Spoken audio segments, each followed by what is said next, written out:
Supreme court ने शौकत अजीज Siddiqui बरतरफी case का फैसला महफूज कर लिया है। अदालत ने जनरल रिटायर्ड फैज हमीद और ब्रिगेडियर इरफान रामे को नोटिस दिया गया। हुक्मनामे में कहा कि अदालती कार्रवाई के दौरान उठाए गए सवालात पर फरीकैन तहरीरी जवाबात 3 हफ्ते तक जमा कराएं। ये सवाल भी उठाया कि क्या supreme court supreme judicial council को मामला दोबारा भेज सकती है। अगर काउंसिल की कार्रवाई की जरूरत नहीं तो क्या शौकत सिद्दीकी की तकरीर बजाते खुद कोड ऑफ कंडक्ट के खिलाफ नहीं। तवील समात का मजीद अहवाल जानते अपने नुमाइंदे कमर मैकन ने हमें ज्वाइन किया है। कमर, बताएगा इस खबर का अहवाल। जी बिल्कुल, जस्टिस शौकत अजीज सिद्दीकी को बरतरफ किया गया था सुप्रीम जुडिशल काउंसिल की तरफ से, जो सिफारिश भेजी गई थी सदर को, जिसके बाद बरतरफ चीफ जस्टिस शौकत अजीज सिद्दीकी ने सुप्रीम कोर्ट से रुजू किया था और इल्ज़ामात आयद किए थे। उन्होंने अपनी तकरीर का हवाला देते हुए कहा था, जो उनकी तकरीर थी जिसके बाद सुप्रीम जुडिशल काउंसिल में उनके खिलाफ कार्रवाई शुरू हुई थी और उन्हें बरतरफ कर दिया गया था।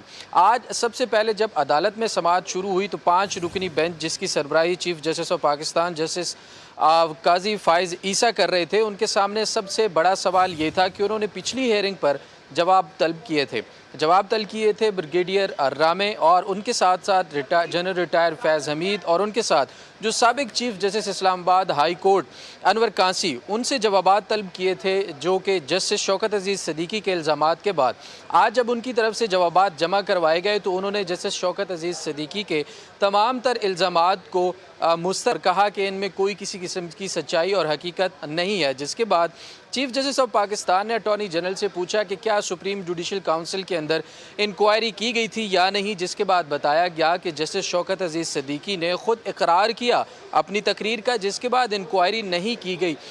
जबकि चीफ जस्टिस काजी फाइज ईसा ने सवाल किया कि उन्होंने तो इकरार कर लिया, लेकिन अपनी तकरीर के अंदर लगाए गए इल्ज़ामात जो थे उनकी इंक्वायरी जो है वो हुई या नहीं हुई, जिसके बाद अटॉर्नी जनरल ने बताया कि वो इंक्वायरी नहीं की गई। जिसके बाद जस्टिस शौकत अजीज सिद्दीकी के जो वकील थे हामिद खान साहब, उन्होंने चीफ जस्टिस ऑफ पाकिस्तान से कहा कि या तो मामला वापस सुप्रीम जुडिशल काउंसिल को भेजा जाए या फिर इस मामले पर इंक्वायरी करवाई जाए। इंक्वायरी के दौरान लगे इल्ज़ामात का भी जायज़ा लिया जाना चाहिए कि आया वो दुरुस्त थे या नहीं।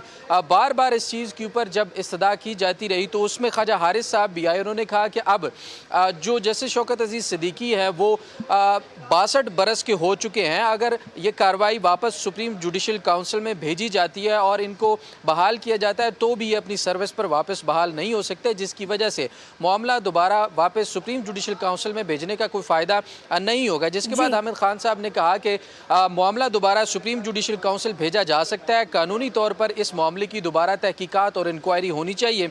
जिसके बाद कराची बार के जो वकील थे बैरिस्टर सलाहुद्दीन, उनसे भी मुशावरत ली गई। उन्होंने भी कहा कि मामला वापस सुप्रीम जुडिशल काउंसिल नहीं भेजना चाहिए, क्योंकि जस्टिस शौकत अजीज सिद्दीकी इस वक्त 62 बरस के हो चुके हैं और वो इस वक्त वापस अपने ओहदे पर बहाल नहीं हो सकते। लेकिन हामिद खान साहब की रिक्वेस्ट के ऊपर चीफ जस्टिस ऑफ पाकिस्तान ने कुछ सवालात अदालत के सामने रखे।